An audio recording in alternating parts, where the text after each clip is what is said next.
સુરત શહેરના વરાછા વિસ્તારમાં દેહ વેપારના દલદલનો પર્દાફાશ કરવા માટે પોલીસે કમર કસી છે। ઘનશ્યામનગર વિસ્તારમાં વરાછા પોલીસે બાતમીના આધારે દરોડો પાડી રહેણાંક મકાનમાં ચાલતા અનૈતિક દેહ વેપારના અડ્ડાને ઝડપી પાડ્યો છે।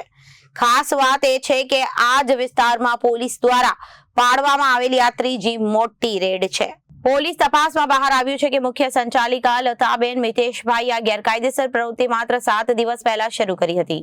ટૂંકા સમયમાં વધુ રૂપિયા કમાવાની લાલચે રહેણાંક વિસ્તારમાં જ આ ગંદો ખેલ શરૂ કરવામાં આવ્યો હતો, પરંતુ પોલીસની સતર્કતાને કારણે 7મા દિવસે સંચાલિકા અને ગ્રાહકો જેલના સળિયા પાછળ ધકેલાયા છે અને ઘનશ્યામનગરમાં આવેલા મકાનના 4થા માળે આ ઘટના સ્થળથી તપાસ કરાતા પોલીસ પર ચોંકી ઉઠી હતી। સંચાલિકા દ્વારા 25 બાય 25ની એક નાનકડી રૂમમાં વચમાં આડી ચાદરો બાંધીને કામ ચલાવ કેબિન જેવી વ્યવસ્થા ઊભી કરવામાં આવી હતી।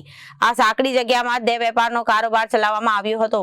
પોલીસના જણાવ્યા અનુસાર સંચાલિકા ગ્રાહકો પાસેથી એક મુલાકાત દીઠ 1000 રૂપિયાથી 2000 રૂપિયા વસૂલાત કરી હતી। આ રકમથી ભોગ બનનાર મહિલાઓને અમુક હિસ્સો આપી બાકીના નાણાં સંચાલિકા પોતે રાખી લેતી હતી અને વરાછા પોલીસે મુખ્ય આરોપી લતાબેન મિતેશભાઈ, ગ્રાહકો આનંદ સાહુ, ભરત રાજપૂત, મુનીશ રાજપૂત અને દુર્ગેશ રાજપૂતની ધરપકડ કરવામાં આવી હતી, જ્યારે પોલીસે સ્થળ પરથી 3 મહિલાઓને મુક્ત કરાવી જેને દેહ વેપારમાં ધકેલવામાં આવી હતી। Bureau report, Janadesh news.